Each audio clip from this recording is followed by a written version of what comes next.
De Apocalipse.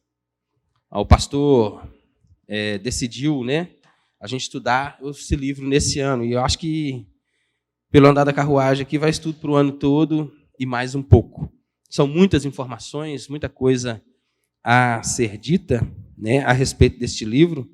Muita coisa a ser desmistificada, vamos dizer assim. Tem muito pensamento a respeito do livro de Apocalipse que até impede a gente de ler, de estar mais perto, de procurar entender um pouco mais esse livro. Então, antes de mais nada, abramos as nossas Bíblias aí em Apocalipse, capítulo 1. Nós vamos ler do verso 1 ao 3. Apocalipse, capítulo 1, do verso 1 ao 3.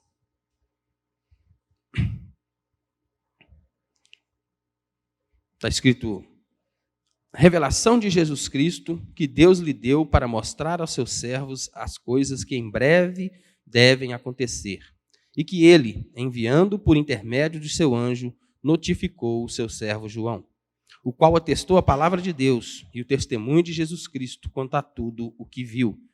Bem-aventurados aqueles que leem e aqueles que ouvem as palavras da profecia e guardam as coisas nela escritas, pois o tempo está próximo. Oremos. Pai nosso, necessitamos, ó Deus, da Tua graça. E por ela nós clamamos nessa manhã. Faz chover realmente, Deus, sobre nós perdão e graça, Pai.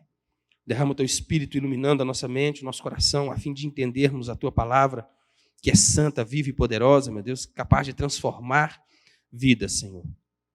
Pai, em nome de Jesus, eu clamo pela iluminação do Teu Espírito Santo, tanto para esse que está aqui à frente, ó Deus, a fim de conseguir, de fato, explicar, ó Deus, tudo aquilo que a Tua palavra diz, ó Deus, e aqueles que ouvem, ó Pai, que estejam com os ouvidos e os corações atentos, ó Pai, a fim de também compreenderem a palavra do Senhor. Tão importante para nós. Eu oro dessa forma nessa manhã, te agradeço, ó Deus, em nome de Jesus. Amém. O livro de Apocalipse é um trem que, culturalmente falando, a gente aprendeu a temer.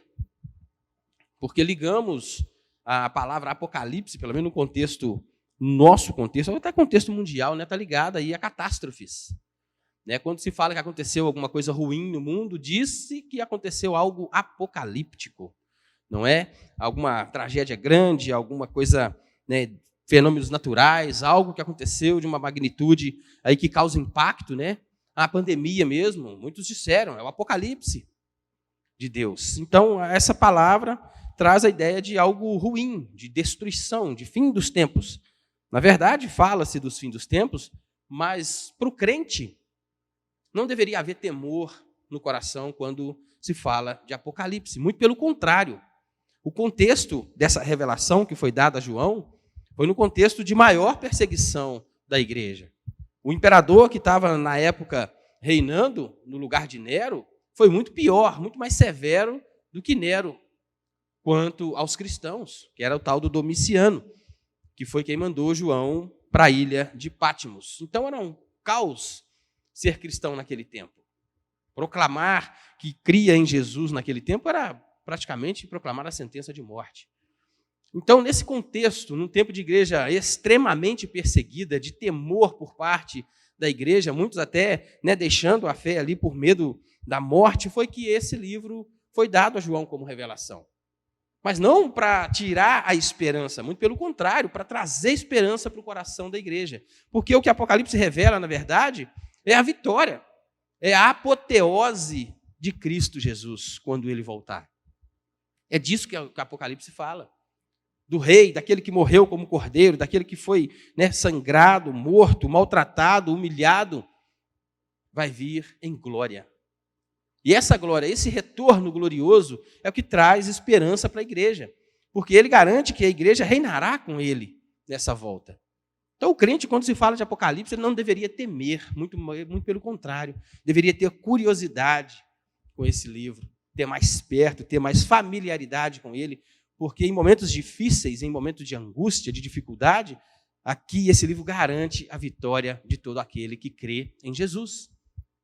E é disso que a gente vai falar né, nesse estudo aí que vai durar algum tempo. Hoje eu creio que não vou conseguir chegar ao final do primeiro estudo, né, que é a apresentação majestosa do noivo da igreja. Logo no capítulo 1 é onde Jesus se revela, não mais como o cordeiro, mas como o leão, como o rei dos reis. É isso que a gente vai ver aqui. Como eu disse, é muita informação, é muita coisa, muita matéria para a gente estudar, e eu creio que vai levar um certo tempo. Eu acredito que eu vou levar pelo menos 2 aulas para conseguir terminar o capítulo 1 com os irmãos. Vamos, né, tentar aqui fazer o melhor possível, no menor tempo possível, mas eu creio que na aula de hoje não vai ser suficiente para terminar esse estudo.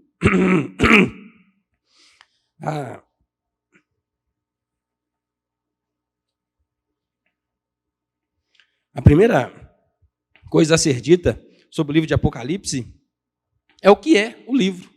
Logo no versículo 1, João já apresenta do que se trata, né? Apocalipse. A palavra Apocalipse, na verdade, ela significa revelação. Esse é o significado da palavra. Mas logo no capítulo 1, no versículo 1, a gente vê o que realmente é o livro. O livro se revela aqui também. Diz assim: revelação de Jesus Cristo, que Deus lhe deu para mostrar aos seus servos as coisas que em breve devem acontecer, e que, enviado por intermédio de seu anjo, notificou ao seu servo João. O que é, então, o livro de Apocalipse? Revelação de Jesus Cristo, dada por parte de Deus, para que João escrevesse as coisas que em breve iriam acontecer. Isso é o Apocalipse. A revelação de Deus para que João escrevesse e ficasse gravado na história as palavras, porque, segundo o anjo da igreja, essas coisas seriam breves, né? E a gente vê aqui, como eu disse, a revelação do noivo da igreja. Deus revela Jesus aqui para João, não mais, né, como aquele que foi maltratado ali. Na verdade, quando Jesus aparece aqui em Apocalipse capítulo 1, os cabelos dele são brancos como a neve. Já não é aquele cabelo manchado pelo sangue daquela coroa de espinhos, né, com cheiro de suor, de cusparadas que recebeu das pessoas, né, já não é aquele cabelo mais desgrenhado, agora são alvos como a neve, mostrando a santidade de Cristo Jesus, mas dá também a ideia de sabedoria plena, né? Não é assim que os judeus criam que as cãs, os cabelos brancos, revelavam sabedoria? Quanto mais velho, mais sábio, e aqui ele é o Senhor de toda a sabedoria, o detentor de toda a sabedoria, porque os cabelos brancos como a neve mostram quem ele é, além da sua santidade, da pureza com que esses cabelos definem o nosso Senhor. Seus olhos já não estão mais inchados, sofríveis, manchados ali pelo sangue, mas são como chamas de fogo. Os olhos que tudo veem, que a todos prescrutam, não é assim que a palavra diz? Esses são os olhos poderosos do nosso Deus. Já não é mais aquele olho sofrido, já com aquele olhar cansado, padecendo já no final, fazendo esforços para abrir os próprios olhos. Não, agora é o olho do leão, daquele vencedor, daquele que nem a escuridão pode se esconder. O olho de fogo do nosso Senhor. Seus pés não estão mais pregados na cruz. São semelhantes ao bronze polido, né? Dando a ideia de sustentação, de força. Lembra lá do tabernáculo? Quando fizeram as tábuas para que fossem presas ali as cortinas, os pés eram de bronze polido, dando a ideia de sustentação, de algo firme. Já não é mais aquele pé pregado na cruz, andando, cambaleando, sofrendo, né? Fala da voz rouca, a voz como sons de muitas águas, uma voz poderosa. Não é aquele que, para proferir as palavras que proferiu ali na cruz, né, tinha que fazer um esforço sobre-humano, com a língua pregada ao céu da boca, clamando: me dê água porque eu tenho sede. Não, agora a voz é poderosa, como sons de muitas águas, a voz que qualquer ser no universo escuta e obedece. Essa é a voz do Todo-Poderoso, do noivo da igreja que é revelado em Apocalipse. Suas mãos já não estão cheias de prego mais. Agora são as mãos onipotentes que governam, sustentam tudo que nós conhecemos. E o seu rosto já não está mais desfigurado, mas brilha mais do que o sol. Um rosto resplandecente. Essa é a aparência, essa é a revelação do Cristo que aparece em Apocalipse. Esse é o Senhor que virá buscar a igreja. Mas Deus também usa João como aquele que vai revelar essas coisas. Por que João? Primeiro, creio eu que naquele tempo João era o último dos apóstolos vivos. E algo tão poderoso, algo tão soberano, algo tão sublime, uma esperança tão verdadeira para o coração da igreja, deveria ser dado a alguém que conheceu Jesus, alguém que andou com ele, alguém que de fato sabia quem ele era. E João, quando ele escreve a primeira carta de João, ele fala, aquele que viu, que andou, que conheceu, que tocou em Jesus. João era essa testemunha viva. Ele conheceu o Senhor, ele andou com o Senhor. Quando, naquele episódio que Jesus entra ali naquele cômodo que está tudo fechado, e ele manda que toque nas mãos, João estava lá. Na cruz também, viu ele sendo crucificado. Viu o Senhor clamando ali, Eli, Eli, lama sabactane. Deus meu, por que me abandonaste? Ele estava ali no último suspiro do Senhor. E agora, quando o Senhor ressurreto reaparece, é a ele que ele se revela. O último dos seus apóstolos vivos, já preso, talvez também sem esperança. Numa ilha remota, onde, uma inóspita, plantação ali, dificilmente nasceria alguma coisa. Até hoje, a ilha de Patmos, eu já vi algumas coisas a respeito da ilha de Patmos, algumas pessoas que já tiveram ali. É interessante a gente dar uma olhada lá, estudar isso também, é bacana. Mas é uma ilha inóspita, um lugar onde era colônia prisional de Roma. Estava ali, talvez, já no final da vida, já velho, cansado, talvez sem esperanças. E o Senhor, então, revela-se a ele e dá a ele essas palavras. João era uma testemunha de valor, era uma testemunha confiável. Por isso, o livro dado a ele, para que, de fato, a igreja confiasse nessas coisas, não só na mensagem que é dada, mas no portador da mensagem também. João inspirava confiança. Não é? Foi pastor ali, andou com Jesus, sofreu perseguições também por causa do nome de Jesus. E agora ele é usado por Deus para revelar tudo isso, que o noivo está voltando. Olha, pode sofrer, as coisas vão estar difíceis, não é fácil não, mas ele vai vencer, ele vai vencer, ele vai vencer. A esperança da igreja é essa. E no primeiro século, muitos morreram acreditando que essa breve vinda do Senhor era eminente. Era eminente, era para agora, era para aquele tempo ali. Muitas pessoas acreditavam nisso, que era para aquele... Até o próprio apóstolo Paulo, eu não vou saber citar o texto aqui exatamente, mas ele fala nos textos dele que esperava brevemente essas coisas acontecerem. Havia essa esperança no coração da igreja, que Jesus voltasse urgentemente. Mas os anos se passaram, os tempos passaram, e parece que essa esperança sumiu do coração da igreja. A igreja não vive mais aguardando a volta do noivo, desse que vem como um leão, desse Senhor soberano que reina sobre toda a terra. A igreja parece que perdeu isso de vista. E importantíssimo, e por isso a leitura desse livro é tão importante, a proximidade com ele, o conhecimento é tão importante, que isso vai trazer ao nosso coração toda essa lembrança, tudo isso que foi falado, toda essa certeza, toda essa esperança. Porque essa é a esperança do crente, a volta de Jesus. Isso faz com que a gente suporte todo tipo de sofrimento.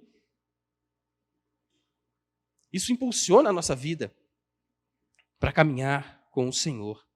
Mas não só bastante, não só a testemunha, não só a revelação, tem uma saudação também consoladora logo nos primeiros versículos de Apocalipse.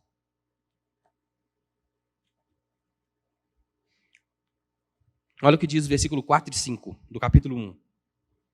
João, às 7 igrejas que se encontram na Ásia. Graça e paz a vós outros, da parte daquele que é, que era e que há de vir, da parte dos 7 espíritos que se acham diante do trono, e da parte de Jesus Cristo, a fiel testemunha, o primogênito dos mortos, o soberano dos reis da terra, àquele que nos ama e pelo seu sangue nos libertou dos nossos pecados. Uma saudação consoladora para a igreja. Graça e paz a vós outros. Mas graça e paz da parte de quem? Quem está desejando graça e paz para a igreja senão o próprio autor dessa graça e dessa paz. O que a gente vê no capítulo 4 e 5, aí, principalmente no versículo 4, né, dessa saudação, é a Trindade, desejando graça e paz para os crentes. O que era, o que é, o que há de vir, os 7 Espíritos e Jesus Cristo. A Trindade descrita, saudando a igreja com a graça e a paz. Isso consola o coração da igreja, saber que o próprio Criador dela, o próprio sustentador dela, deseja a ela graça e paz. E se Deus saúda a igreja assim, certamente isso traz uma certa confiança, uma certeza de que se é Ele quem saúda a igreja com a graça e com a paz, Ele próprio as daria. Não é o Deus que tem poder para fazê-lo? Não é disso que a igreja acredita? Nós não acreditamos que Deus é o onipotente, o todo-poderoso, e se Ele deseja para a igreja graça e paz, Ele é capaz de estabelecer isso na sua igreja. Aliás, prova da graça dele é nós estarmos aqui, reunidos, vivos, mais um dia, para ouvirmos a sua palavra, para mais uma chance, para mais um momento, para mais uma oportunidade de conhecê-lo ainda mais. Deus é infinito e a gente vai viver a eternidade sem conhecê-lo completamente, mas cada dia que a gente consegue perceber um pouquinho mais da nuance desse Deus, para a gente é algo maravilhoso. É graça vindo da parte dele. Graça do Senhor que nos permitiu estar aqui hoje. Graça do Senhor que derramou sobre nós o seu Espírito e nos concede o privilégio de podermos entender as palavras dele. No capítulo 5, no versículo 5, aliás, a gente vê também, né, um retrato do noivo da igreja. É tanta coisa, tanta informação, né, em poucos versículos, em um capítulo só, que a gente lê, passa ali esporadicamente e muitas vezes não para prestar atenção em tudo isso. Graças a Deus pela vida do pastor que resolveu, né, fazer esse estudo. E eu confesso aos irmãos que eu achei bastante completo.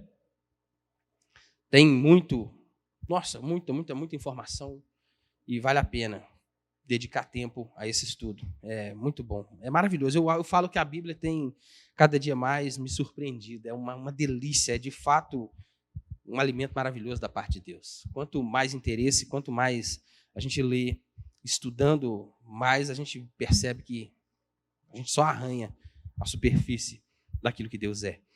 Então, o retrato do noivo da igreja, no versículo 5, diz assim: da parte de Jesus Cristo, a fiel testemunha, o primogênito entre os mortos, o soberano dos reis da terra, aquele que nos ama e pelo seu sangue nos libertou do nosso pecado.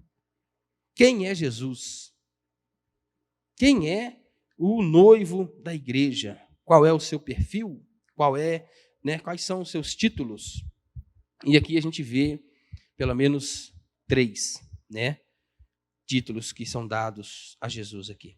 Ele é revelado como o primogênito dos mortos, a fiel testemunha, né? Jesus foi, durante todo o ministério de Jesus, o trabalho dele foi apontar para Deus, para o reino de Deus. Ele testemunhava de Deus.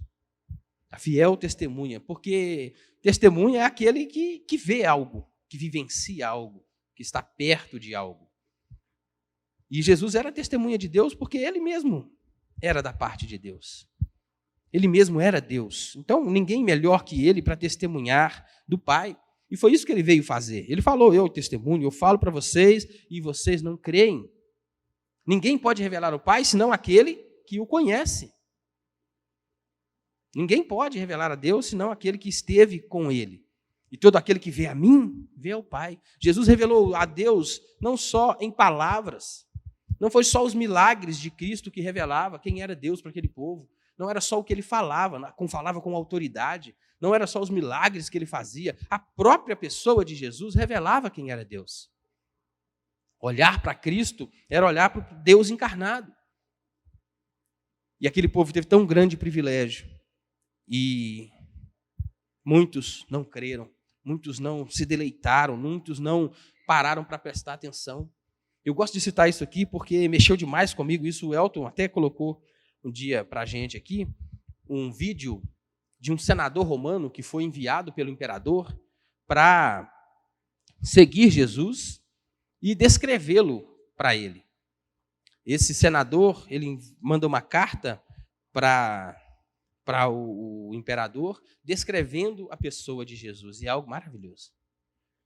Um cara ímpio, alguém que não cria, alguém que nem é judeu era, e ele faz uma descrição de Jesus que é tremenda. É maravilhosa. Eu vou ver se eu encontro isso no YouTube, eu vou pedir o Elton para mandar o link, e vou colocar ainda hoje no grupo da igreja, para os irmãos ouvirem a descrição de Jesus aos olhos de um ímpio, de uma pessoa que nem a fé judia tinha. É maravilhoso ver quem era Jesus, a pessoa de Cristo aos olhos de um ser humano, né, gentio, vamos dizer assim. Também Jesus é revelado aqui como o primogênito dos mortos. Né? Paulo fala quando que Jesus é o primogênito de toda a criação, e alguns que defendem que Jesus não era Deus, usa esse texto de Paulo para defender justamente isso. Se Jesus é o primogênito de toda a criação, ele também foi criado. E eles usam esse texto para falar que Jesus foi criação de Deus. Na verdade, ele é o criador de todas as coisas. Né? Que o texto diz que o primogênito dos mortos não quer dizer que ele foi criado, não quer dizer que ele foi o primeiro a ser criado, mas ele é o primeiro de todo aquele que vai ressuscitar. Ele está acima de toda a criação. Não quer dizer que Jesus foi criado por Deus, mas ele é o primogênito de tudo aquilo que ele mesmo veio resgatar. Porque Jesus veio para resgatar aquilo que o homem entregou nas mãos de Satanás. Foi para isso que Jesus veio. E ele se torna o primogênito de toda a criação nesse sentido, de ser o primeiro, aquele que é o cabeça, aquele que está à frente de toda a criação redimida.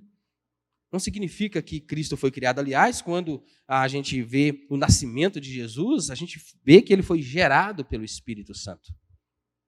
Jesus não foi criado assim como nós fomos. Na verdade, ele estava lá. No princípio era o Verbo, e o Verbo era Deus, o Verbo estava com Deus. Sem ele, nada do que foi feito se faria, né? Tudo se fez através dele. A vida estava nele, a vida era a luz dos homens. Ele é o próprio Deus. E aqui ele é revelado como o primogênito dos mortos, para dar também esperança para a igreja. Ainda que você morra, ainda que naquele... E isso no tempo de João ali era quase certo. Não era difícil, não, ser morto por crer em Jesus. Era quase que uma certeza que o povo tinha. Mas a certeza, essa revelação dele como primogênito dos mortos, garante que mesmo a morte não tem mais poder. Ele tem a chave da morte e do Hades. A morte já não tem mais poder sobre a sua vida. A morte não encerra a sua história. Não acaba aqui. Muito pelo contrário. Para o crente, a morte deveria ser até alegria. Não é assim? Você vai num velório de uma pessoa crente, e não estou falando que ninguém fica feliz por perder um ente querido, mas o ambiente é um ambiente de alegria. Se aquela pessoa servia a Cristo, se aquela pessoa de fato temia o Senhor, se dava testemunho disso, se pela vida dela percebia-se que ela tinha o Espírito Santo de Deus, a família fica tranquila. Há uma certa tranquilidade, porque disse que ela descansou, ela dormiu. Agora está melhor que a gente. Está melhor do que nós, porque reina com ele nas alturas. Essa é a esperança do crente. A morte já não tem mais poder. O maior de todos os medos da humanidade não pode mais habitar no coração humano, o coração daquele que crê em Jesus. A Bíblia diz que o verdadeiro amor lança fora todo o medo. Não precisamos mais temer o maior de todos os medos da humanidade, que é o medo de morrer. A gente precisa sim temer para onde vai depois da morte. Mas temer a morte não precisamos mais. E o crente tem a certeza para onde vai. E esse retrato de Jesus, do primogênito entre os mortos, traz essa tranquilidade. Eu posso morrer por ele, porque com ele eu vou ressuscitar. E a gente tem medo de tanta coisa, a gente teme tanta coisa, a gente olha para tanta coisa e esquece disso. Não é difícil encontrar entre crentes pessoas com extremo medo da morte. fobia mesmo. Essas palavras é para trazer esperança para o coração da igreja. Ainda que morramos, com Ele viveremos. Ainda que morramos, com Ele reinaremos. Essa é a grande esperança da igreja. Nós vamos morrer. Se Ele não voltar antes e formos arrebatados, nós vamos morrer. Pensando nisso, creio eu, foi dada essa revelação, para que esses medos, essas linhas de interpretação, possam sumir da sua mente. Por isso, a necessidade de ler, de ter proximidade com o livro do Apocalipse.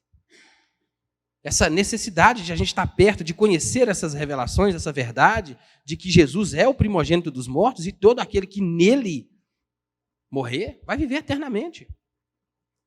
Essas linhas de interpretação, elas, à medida que vamos conhecendo a Deus, conhecendo a palavra de Deus, é claro que ninguém fica pensando 24 horas por dia na morte, mas quando você para e pensa um pouquinho nela, e você lembra, que vai ressurgir com Jesus, que a morte foi vencida, que já não tem mais poder, isso traz um alívio.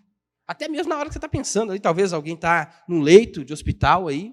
Imagina uma pessoa que viveu a vida inteira servindo a Cristo e, de repente, sei lá, sofre um acidente, está ali no leito de hospital e com medo danado. Talvez a chance, a pessoa percebe ali que não vai ter. Não tem jeito, para mim não tem jeito não, eu vou mesmo. Mas isso aqui traz esperança. Nessas horas difíceis, e é difícil para a gente também, como liderança da igreja, tem momentos que a gente passa. Como é que você está lá no leito, uma pessoa está no leito de morte, tem um familiar ali, você é convidado ali para orar, para estar junto, para estar perto. Como consolar, né?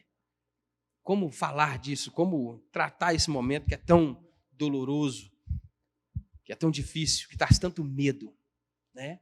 E a gente precisa conhecer a esperança que é Jesus. E Apocalipse revela ele como vencedor sobre todas as coisas. E a gente saber disso, até como liderança, até para um aconselhamento, a gente ter isso no nosso coração. A sua palavra escondida, guardada no meu coração. A gente pode até estar em momentos ali que não tem nenhuma Bíblia por perto, mas conhecer essas realidades, saber dessas verdades, isso ajuda demais. É importante demais para nós, crentes. Em todo tempo, e naquele tempo, e esse livro aqui, apesar de ter sido escrito para aquele tempo, para a igreja perseguida naquele tempo, em todas as épocas onde houve perseguição, a grande esperança da igreja está aqui.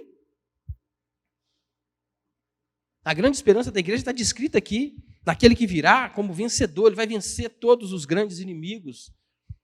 Vai vencer a morte, o mundo, o diabo, a grande Babilônia. Todos os inimigos vão ser derrotados pelo Cordeiro de Deus, por aquele que tem poder para abrir os 7 selos. Eu vivi isso dentro de casa. Minha sogra morreu nos braços da minha esposa. Eu estava trabalhando, ela foi dar banho nela, passou mal e deu o último suspiro no colo da Roseli. E quando eu cheguei em casa, o cenário era de desespero. Total. Uma bagunça, um caos. A vizinha que foi para ajudar a socorrer estava chorando, os meninos desesperados, a minha esposa maluca, sem saber o que fazer, os vizinhos que são médicos estavam lá, tentando fazer ali o ressuscitamento, estava o caos. E na hora que eu cheguei e percebi aquilo, vi aquela bagunça, aquele desespero por causa da morte, eu chamei a minha família, minha esposa, os vizinhos, os médicos que lá estavam, e falei, gente, esse é o final de todos nós. Isso aqui é para todo mundo. Todo mundo vai chegar nesse ponto. E para minha esposa eu disse, onde é que está a sua esperança? Para que todo esse desespero? Por que tudo isso? Não é necessário tudo isso.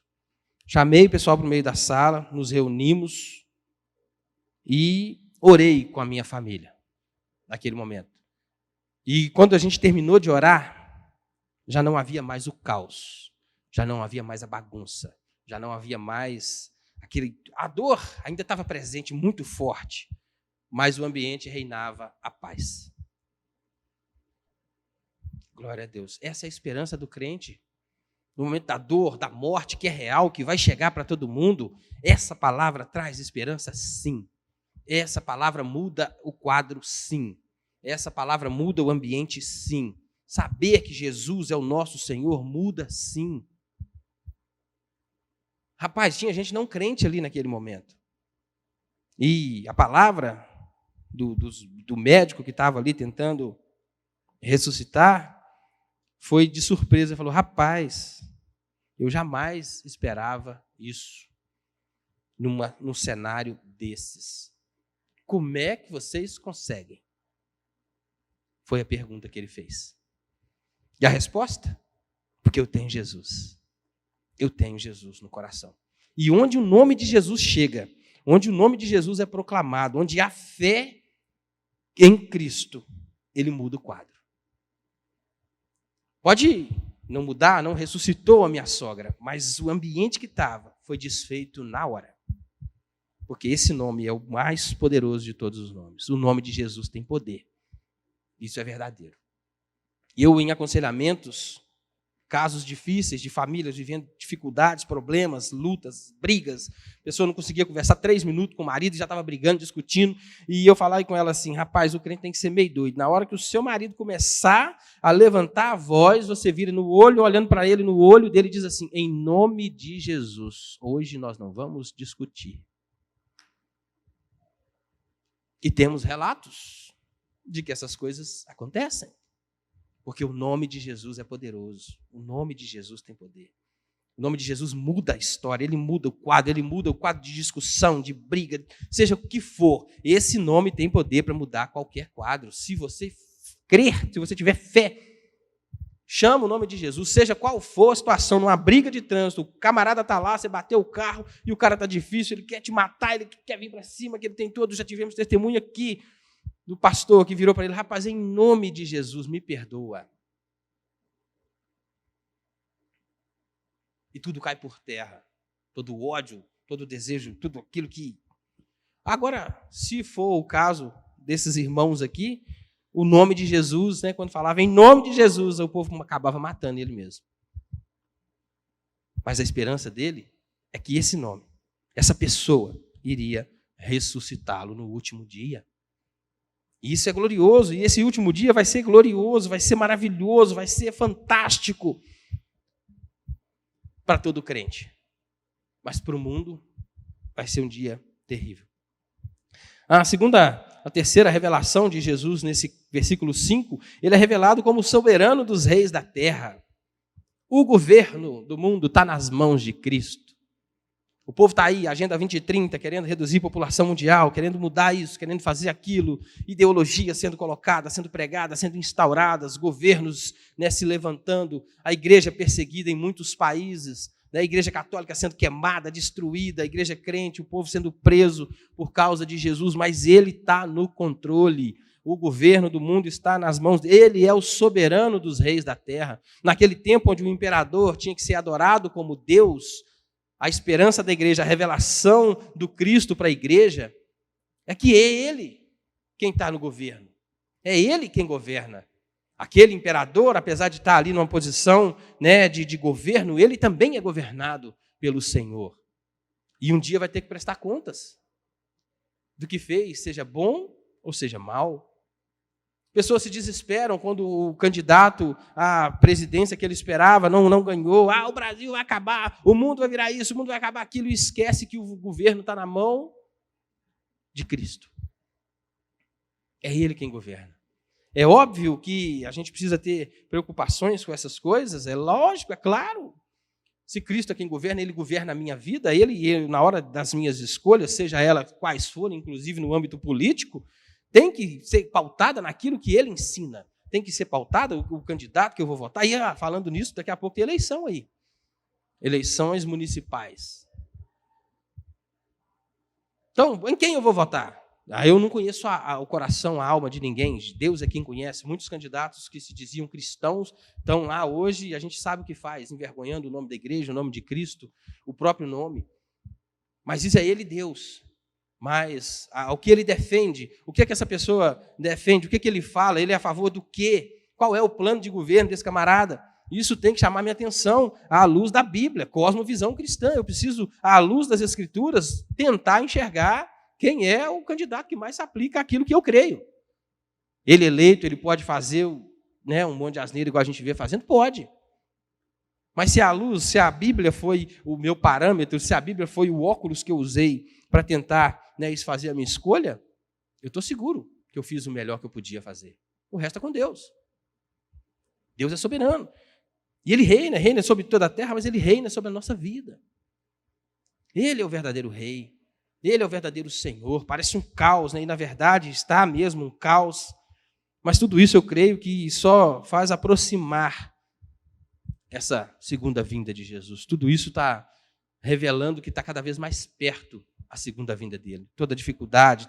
Olha a natureza, né? Como é que está? Cada vez mais graves e mais próximos um do outro, né? Os acontecimentos aí tão graves que a gente tem visto no mundo. Mas também, esse versículo 5 traz para a igreja uma esperança. Fala, né, da pessoa de Cristo, de quem Ele é, das suas qualidades, e também fala das implicações disso para a igreja dele. Isso é um fato maravilhoso. O versículo 5 diz assim, né, aquele que nos ama. Quem somos nós? Ainda mais se a gente fizer uma análise de verdade de quem nós somos. Né? Cada um olha para si. A gente não está aqui para julgar ninguém, mas analise o homem a si mesmo e vê quem nós somos. Vê quem a gente é de verdade.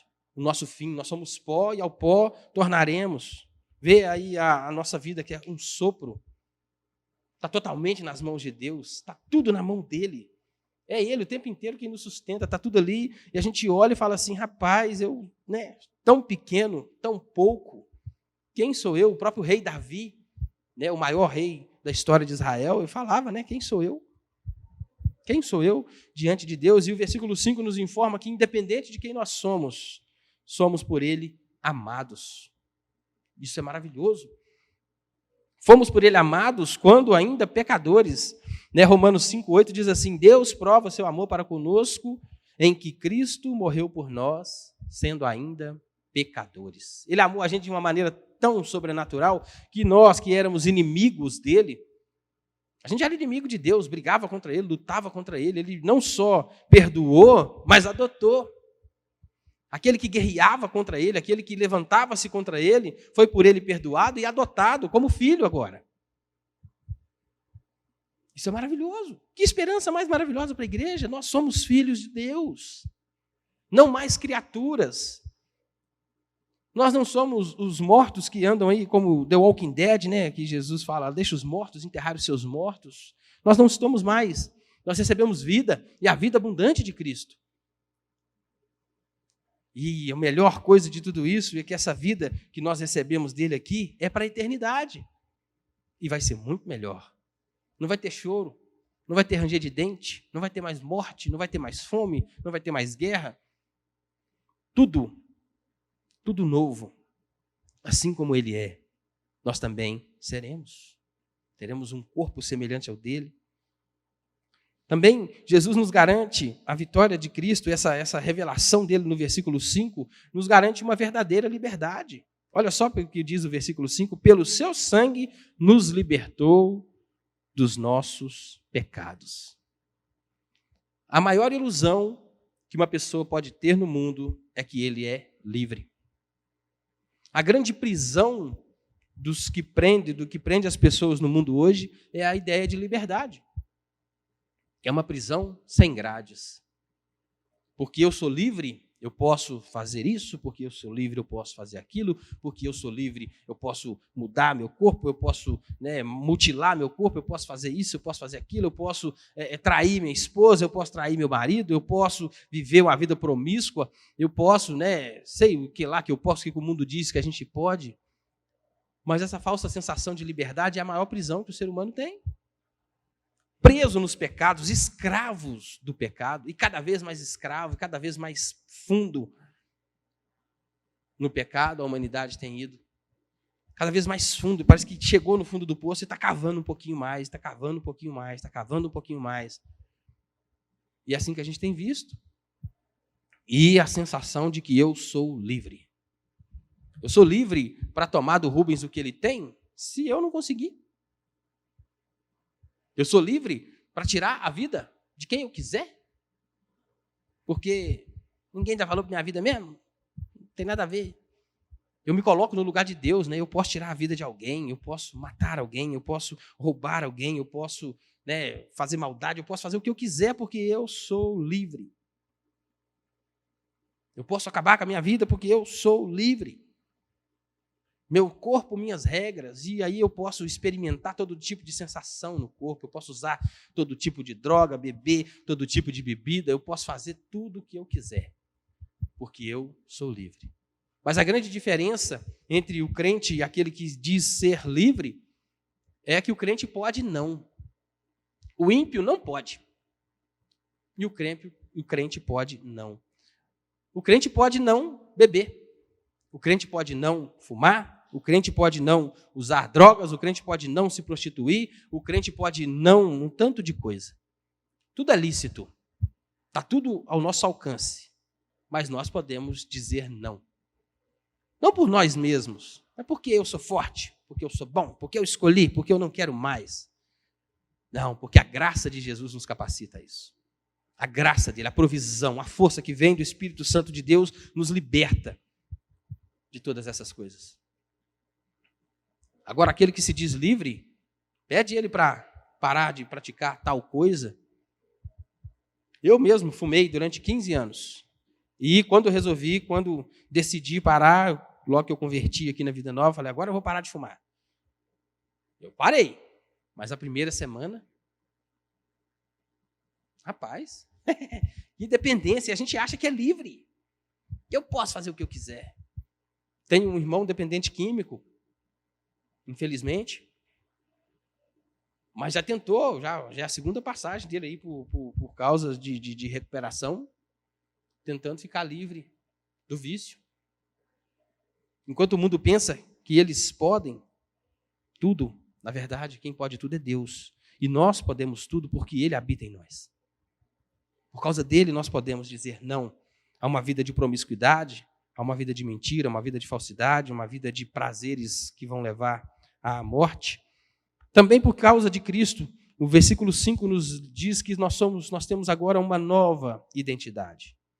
Ele nos constituiu reino e sacerdotes. No versículo 6 está escrito assim: aos que não eram filhos, em Cristo e por Cristo foram feitos filhos. João capítulo 1, versículo 12. Por intermédios de Cristo, os que estavam distantes agora foram aproximados de Jesus. Nós temos uma nova identidade. Nós somos reino e sacerdote do Deus vivo. Somos sacerdotes dele. Temos um dono, pertencemos a alguém. Já não sou mais aquele que estava morto em delito e em pecado. Eu hoje sou um novo homem. Hoje eu sou o que Deus diz que eu sou. Não sou mais quem eu digo ser. Não sou mais quem o mundo diz que eu sou. Não sou mais quem o mundo diz que prega. Eu sou aquele que Deus diz que eu sou. Porque Ele me deu uma nova identidade. Junto com essa nova identidade, temos também um novo propósito de dar a Ele glória e fazer com que o mundo conheça a glória dele. Nós somos, como eu disse aqui, sacerdotes de Deus, mas somos cartas vivas. Esse mundo que está aí, caído, que acha que tem liberdade, que acha que está livre, jamais, por si mesmo, vai parar e fazer um estudo da palavra de Deus. Vai parar e ter curiosidade de ler a Bíblia. Por si mesmo, não.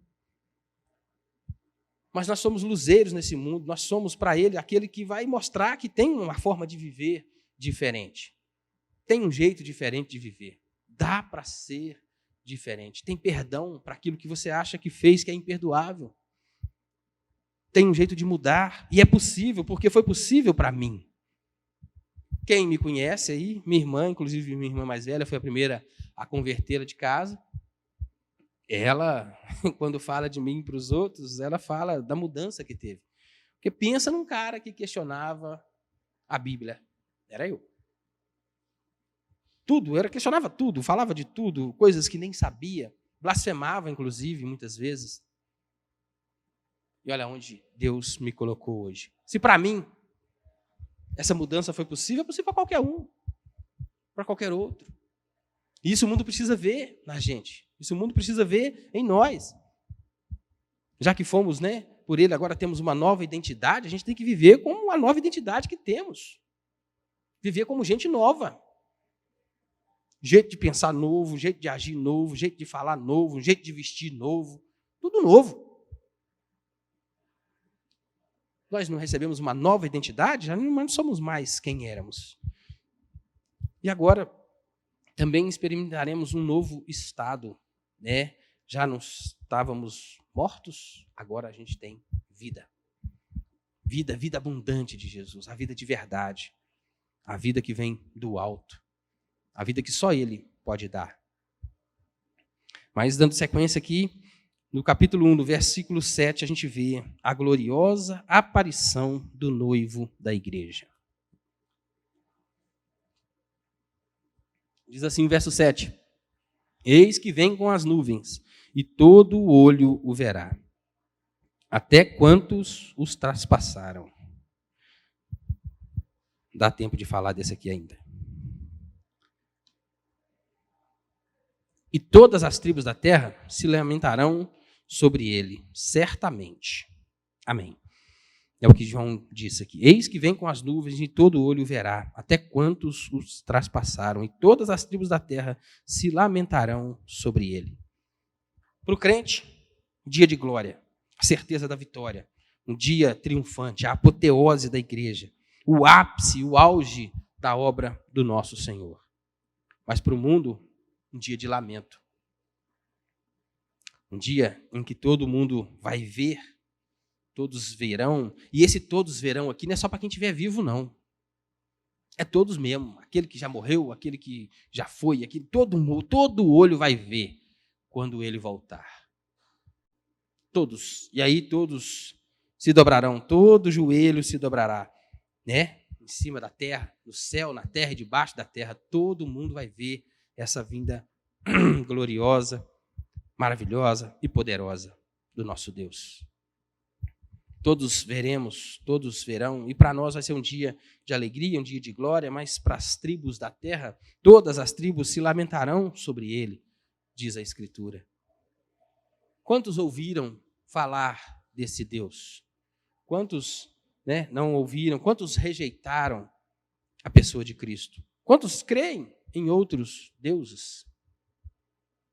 Quantos, né, dizem que ele não é Deus, que ele não é o Filho de Deus? Quantos dizem aí, né, que Jesus não salva? Jesus é uma invenção?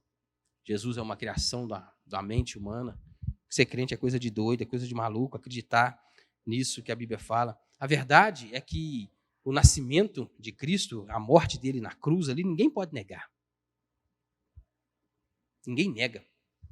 É impossível negar que Cristo andou nessa terra, que Cristo andou entre nós, que ele falou com as pessoas, que ele esteve com as pessoas. Não dá para negar. O que tentam negar é a ressurreição. O que tentam negar é que ele foi assunto aos céus, que ele glorificou, que ele está junto de Deus. Mas ainda assim, há tanta evidência de que ele, de fato, ressuscitou. Testemunhas vivas que o viram depois de ressurreto foram 500 pessoas. Antes de finalmente ir para os céus, 500 pessoas o viram. Vivo, ressurreto, renascido. E quem foi lá que foi lá na pedra onde ele estava, sepultado, e falou, reda daí. Quem foi lá e clamou, Jesus, levanta? Ninguém. Porque ele é o autor da vida, ele tem vida em si mesmo, ele é Deus ressurreto. Não precisou de ninguém. Ele levantou dos mortos, para que eu e você não temêssemos mais a morte. Tem coisas, né, que as pessoas tentam aí dizer, cravar, né, a data da vinda de Jesus. Todos que determinaram a data, ele vai vir dia tal, deu com os burros na água. Todos, porque não importa para a gente, não importa para o ser humano, não importa nem para a igreja saber o dia que ele vai vir. O que importa para a igreja é estar pronta para o dia que ele vier. E é justamente por isso que ele não foi revelado. O dia que ele virá, nem ele mesmo sabia, segundo ele, né? Somente o Pai, compete essa data, somente ao Pai compete saber disso. Para que a gente esteja, de fato, vigilante o tempo inteiro, preparados o tempo inteiro, esperando, aguardando o tempo inteiro. Porque, gente, pode ser que Jesus demora mais 2000 anos para voltar? Pode. Mas o fato é que para mim e para você pode ser assim. E aí, você está pronto para encontrar com ele? Tem que estar pronto. Tem que estar ansioso por isso, tem que aguardar isso, tem que viver com essa coisa, como se isso fosse real. Porque é real.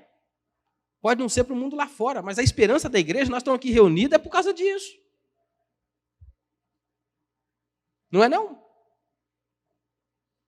O que te faz acordar domingo de manhã e vir para a escola dominical? O que te faz acordar e vir para um culto à noite? O que te faz acordar e viver uma vida diferente do que o mundo vive aí fora, senão a esperança de uma vida eterna?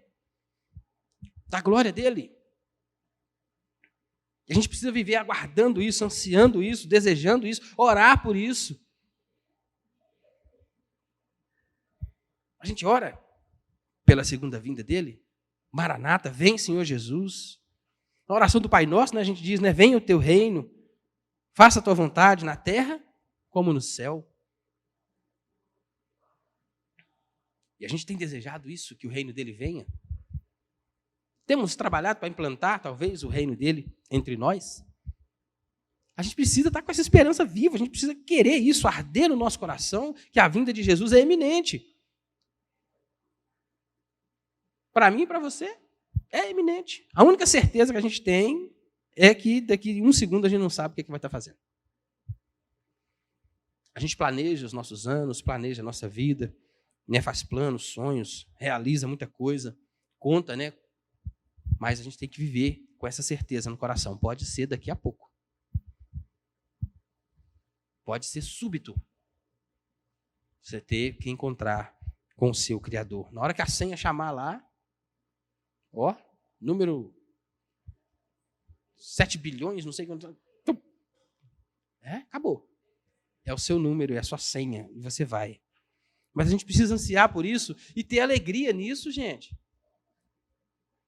Não é fácil fazer esse exercício mental, mas a conversão é justamente isso, é uma mudança de mente. É trabalhar a nossa mente para esperar coisas novas, é mudar a chavinha que está aqui dentro, é trabalhar na nossa cabeça a fim de ter alegria, esperança nisso, esperança na morte, alegria com a morte. Porque todo mundo quer ver Deus, mas ninguém quer morrer.